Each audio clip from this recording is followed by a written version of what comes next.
الحمد لله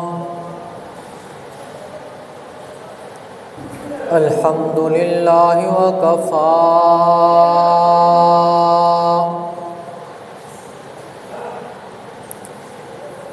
والصلاة والسلام على عباده الذين اصطفى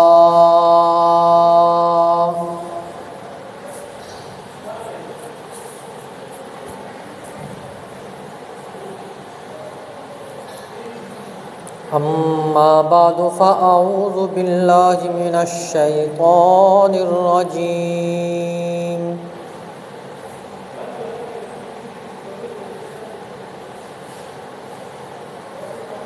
بسم الله الرحمن الرحيم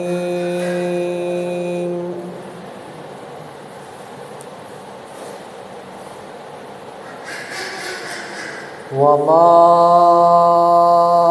آتاكم الرسول فخذوه وما نهاكم عنه فانتهوا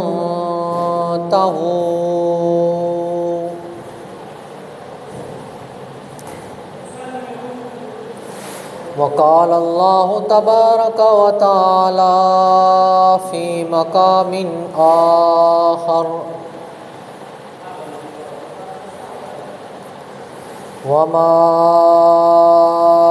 أرسلناك إلا رحمة للعالمين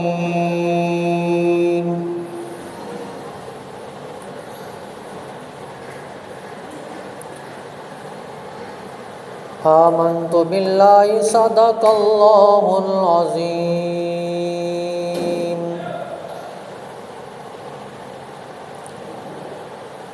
وبلغنا رسوله النبي الكريم ونحن على ذلك لمن الشاهدين والشاكرين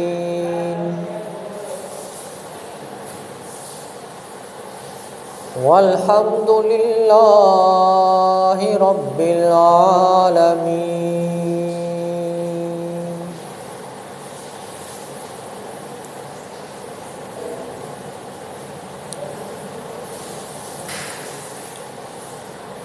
قابل صد احترام و تکریم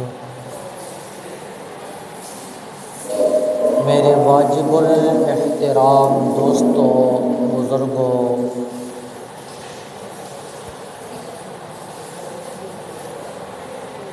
عزیز نوجوان ساتھیوں،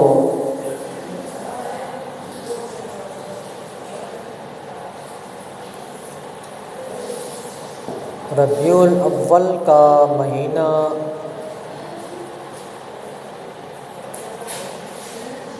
شروع ہے۔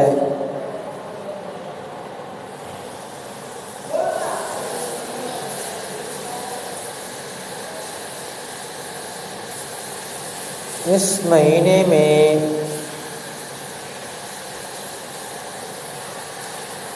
آقا دو جہان نبی کریم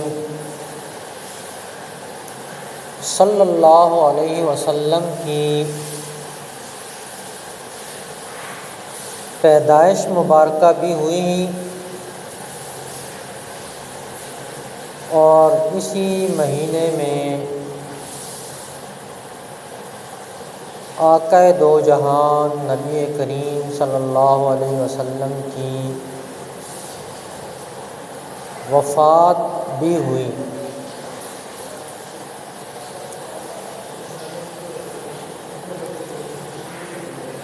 نبی کریم صلی اللہ علیہ وسلم کے آنے سے پہلے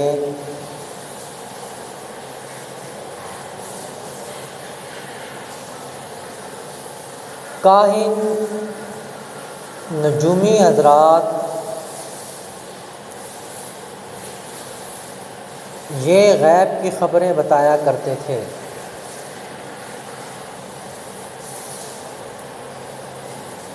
اور شیاطین آسمان کے قریب جا کر کچھ باتیں سن لیا کرتے تھے اور کچھ اپنے سے جھوٹ موٹ ملا کر کاہن کو بتاتے، اور کاہن اعلان کر دیتا کہ یہ کام ہونے والا ہے، تو جو ہو جاتا اس پہ اس کی بلے بلے ہو جاتی ہے۔ رسول اللہ صلی اللہ علیہ وسلم کی پیدائش کے بعد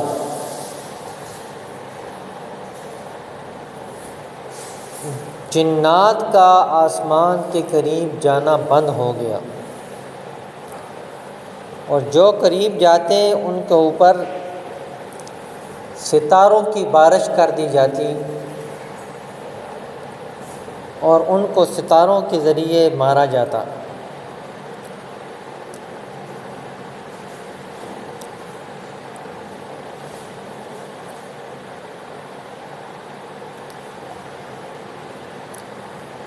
آپ صلی اللہ علیہ وسلم کے آنے سے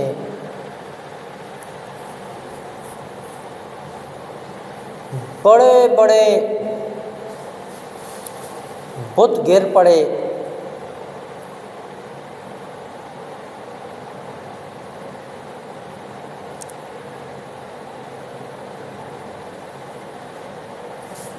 اور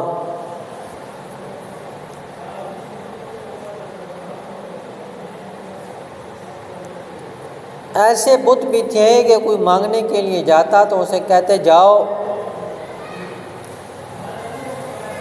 اب ہمارا زمانہ ختم ہو چکا ہے۔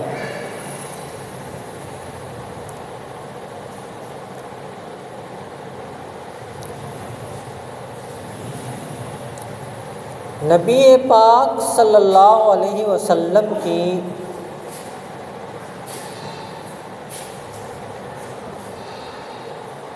پیدائش سے پہلے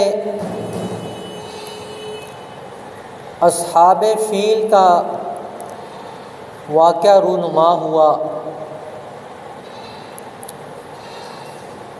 اللہ نے اپنی طاقت دکھائی اور چھوٹے چھوٹے پرندوں سے اللہ نے وقت کے جابر اور ظالم کو صفحہ ہستی سے مٹوا دیا۔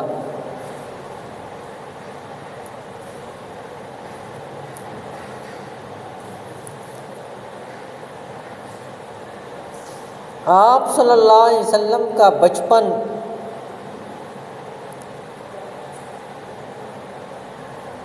بڑا ہی خوبصورت اور پاک گزرا۔ عرب کا رواج تھا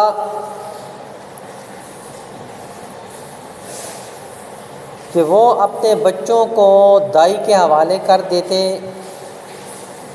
وہ جا کر اس کو دودھ پلاتی اور اچھی جو مادری زبان جو ان کے ہاں سب سے بہترین زبان ہوتی تھی وہ ان کو سکھائی جاتی تھی۔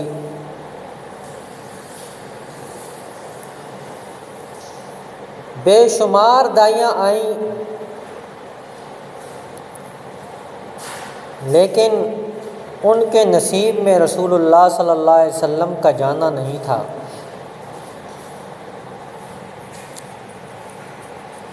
حلیمہ جب تشریف لائیں، انہوں نے بچے کو دیکھا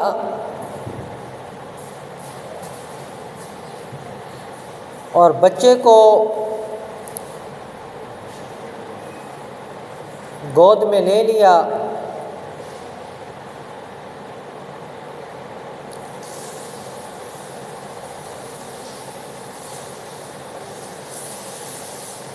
اور اس کو ساتھ لے آئیں۔ روایات میں آتا ہے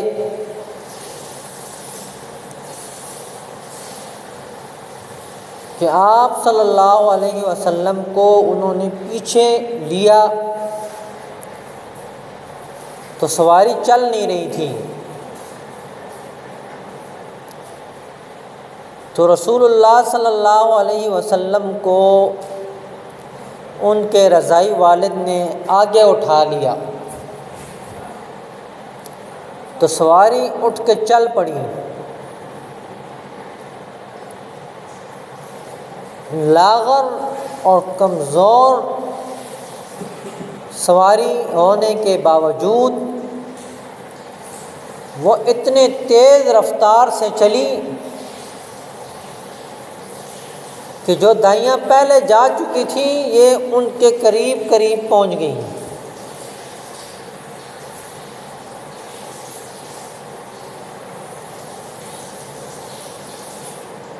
اور بلکہ روایات میں آتا ہے کہ ان کے پاس سے گزری اور ان سے پہلے اپنے ٹھکانے پہ پہنچ گئیں۔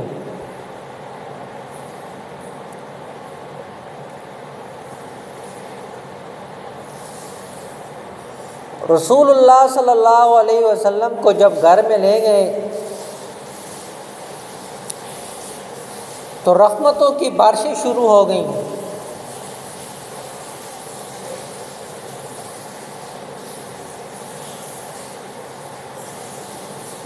گھر میں ایک بکری تھی جو بھوک سے نڈال تھی،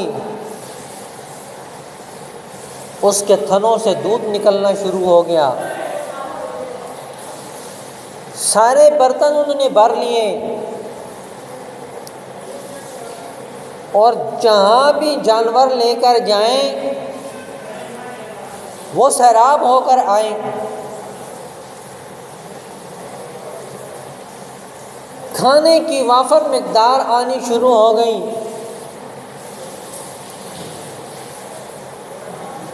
تو لوگوں نے کہا کہ جہاں حلیمہ کی بکریاں چرتی ہیں آپ بھی وہاں بکریاں چرایا کریں۔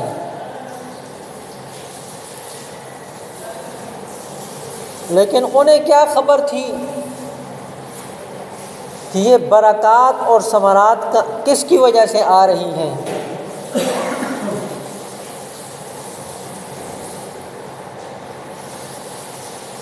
رسول اللہ صلی اللہ علیہ وسلم کی وجہ سے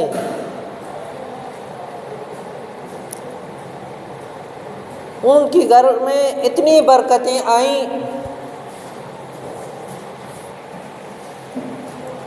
کہ جب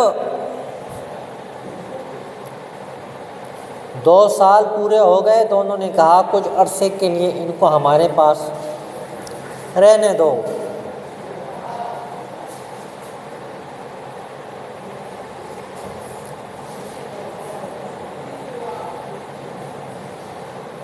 اور خود انہوں نے اپنی آنکھوں سے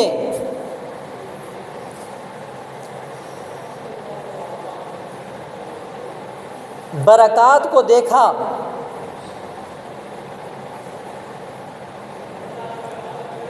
رسول اللہ صلی اللہ علیہ وسلم کا رضاعی بھائی تھا، اس کو ساتھ لے گئے۔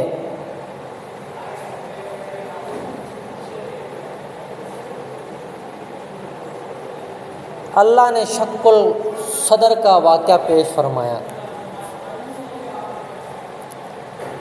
2 فرشتے آئے، آپ صلی اللہ علیہ وسلم کا دل مبارک نکالا اور زمزم کے پانی سے دھو کے اس کو واپس رکھ دیا۔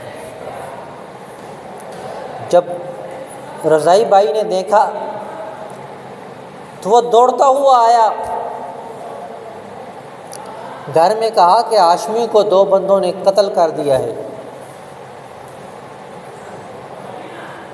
وہ دوڑتی ہوئی حلیمہ آئی، دیکھا تو آپ صلی اللہ علیہ وسلم بیٹھے ہوئے ہیں اور چہرہ زرد ہے، تو ان کو واپس لے کر آئے۔ اس وقت رسول اللہ صلی اللہ علیہ وسلم کی عمر 2.5 سال مبارک تھی، اور انہوں نے آتے ہی سوچا کہ ان کو واپس اپنے والدین کے حوالے کر دیا جائے۔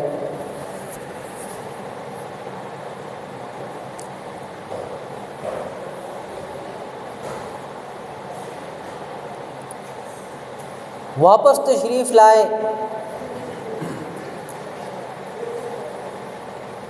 اپنے گھر میں آ گئے۔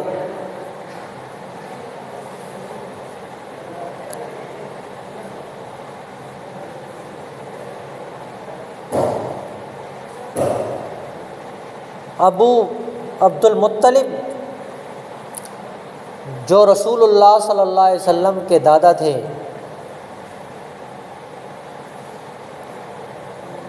وہ فرماتے ہیں کہ میں بھی اس کو دیکھتا تھا تو دل ہی دل میں خوش ہوتا تھا،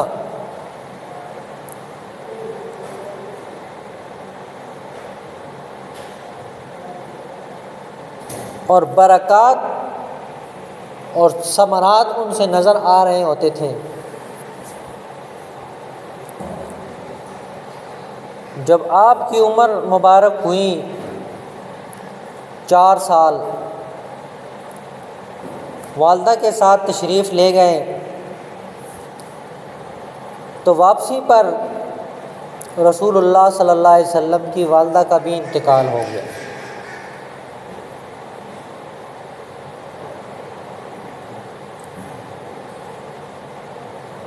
اب رسول اللہ صلی اللہ علیہ وسلم بالکل بے سہارا ہو گئے تھے۔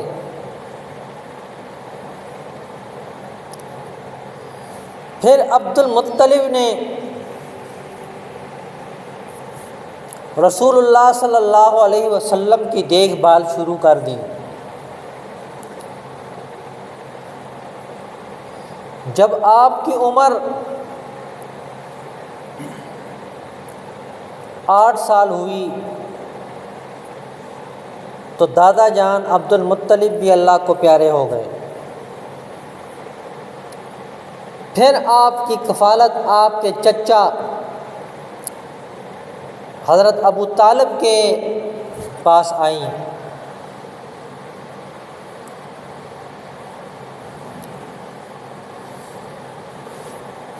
جو حضرت علی رضی اللہ تعالیٰ عنہ کے والد تھے۔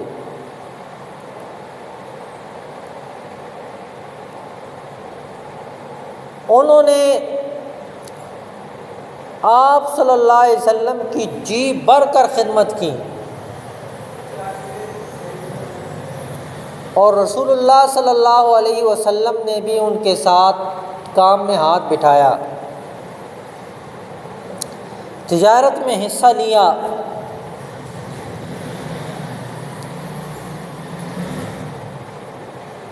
حضرت علی رضی اللہ تعالیٰ عنہ چھوٹے تھے، اپنی کفالت میں رکھا، یہاں تک کہ ایک سفر میں حضرت ابو طالب آپ صلی اللہ علیہ وسلم کو ساتھ لے گئے۔ ایک جگہ سے گزرے، عیسائیوں کی بستی تھی، راہب نے دیکھا تو کہا تم سب قافلے والے کی دعوت ہے۔ وہ سب کھانا کھانے چلے گئے اور رسول اللہ صلی اللہ علیہ وسلم کو سامان کے پاس بٹھا دیا۔ چونکہ سب سے چھوٹی عمر تھی تو راہب نے پوچھا آپ کے ساتھ ایک نوجوان تھا، وہ کدھر ہے؟ کہا جی وہ ہم نے سامان کے پاس بٹھایا ہے۔ تو اس راہب نے کہا کہ جس کی وجہ سے تمہاری دعوت کی ہے تم نے اس کو ادھر بٹھا دیا ہے، دعوت ہی اس کی وجہ سے ہے، اس کو بلا کر لاؤ۔ جب واپس لائے تو ابو طالب سے کہا کہ اس کا والد زندہ ہے؟ انہوں نے کہا نہیں، والد فوت ہو گیا ہے۔ والدہ زندہ ہے؟ کہا والدہ بھی فوت ہو گئی ہے۔ دادا زندہ ہے؟ کہا جی وہ بھی فوت ہو گیا ہے۔ تو اس راغب نے کہا کہ اس کو یہاں سے آگے مت لے کے جانا، آگے یہودیوں کی بستی ہے اور انہوں نے اس کو پہچان لیا تو قتل کر دیں گے۔ کیونکہ آنے والے وقت میں یہ نبوت کا اعلان کرے گا اور یہودی نہیں چاہتے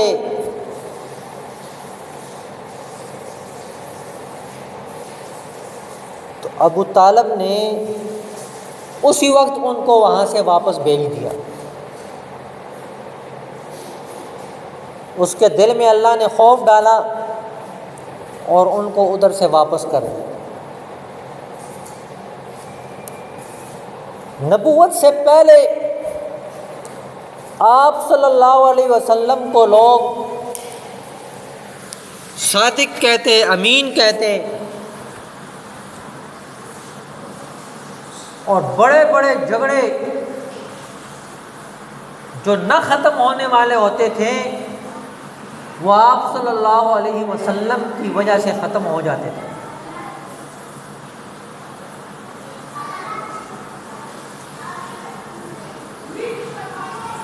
حجر اسود رکھنے کا وقت آیا، خاندانوں میں لڑائی شروع ہو گئی، ایک کہتا میں رکھوں گا، دوسرا کہتا ہے میں رکھوں گا،